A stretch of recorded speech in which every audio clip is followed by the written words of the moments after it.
जयपुर के भांकरोटा अग्निकांड में अब तक 11 लोग दम तोड़ चुके हैं। वहीं 30 से ज्यादा घायलों का अस्पताल में इलाज जारी है। अस्पताल प्रशासन के मुताबिक 30 के आसपास मरीजों का इलाज चल रहा है।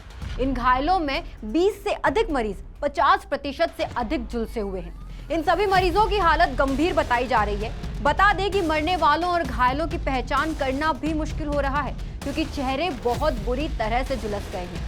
हादसे के एक चश्मदीद ने बताया कि जहां हादसा हुआ है वहां सड़क पर गलत कट दिया गया है। इसी कट की वजह से हादसा हुआ है।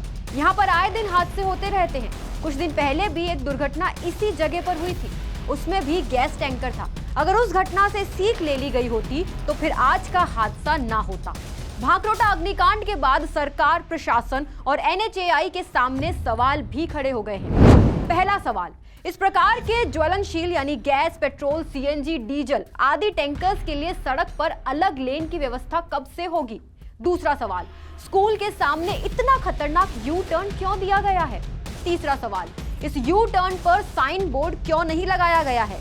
चौथा सवाल, अजमेर से आने वाले साधनों के लिए रिंग रोड पर चढ़ने के लिए माकूल व्यवस्था क्यों नहीं है? पांचवा सवाल, इस कट पर ट्रैफिक लाइटें क्यों खराब पड़ी थी? छठा सवाल, सामने स्कूल होने के बावजूद इस यू टर्न के आसपास दोनों दिशाओं में कोई स्पीड ब्रेकर क्यों नहीं था? सातवां सवाल, कई सालों से चर्चा में होने के बाद भी NHAI ने इसकी सुध क्यों नहीं ली? आठवां सवाल, रोजाना इस कट की वजह से भारी जाम लगता है, फिर भी प्रशासन क्यों नहीं जागा? नौवां सवाल, डिप्टी CM की भी इस सड़क पर जाम की वजह से कई बार फंस चुके हैं। उनकी विधानसभा भी इसी रास्ते से गुजरती है, फिर भी इस ओर ध्यान क्यों नहीं दिया गया? 10वां सवाल, प्रशासन और सरकार ऐसे हादसों के बाद ही क्यों जागते हैं? लापरवाहों पर हादसों के बाद ही कार्यवाही क्यों होती है, पहले क्यों नहीं होती है? घटना स्थल से सामने आए CCTV फुटेज में देखा जा रहा है कि भांकरोटा में DPS स्कूल के सामने LPG से भरा टैंकर यू टर्न ले रहा था। ये टैंकर अजमेर की तरफ से जयपुर आ रहा था। इस दौरान जयपुर की ओर से आ रहे ट्रक ने गैस के टैंकर के नोजल में टक्कर मार दी। फिर नोजल से करीब 18 टन गैस हवा में फैल गई और 200 मीटर का एरिया गैस के चैम्बर बन गया था। टक्कर के बाद आग और धुएं का बादल छा गया।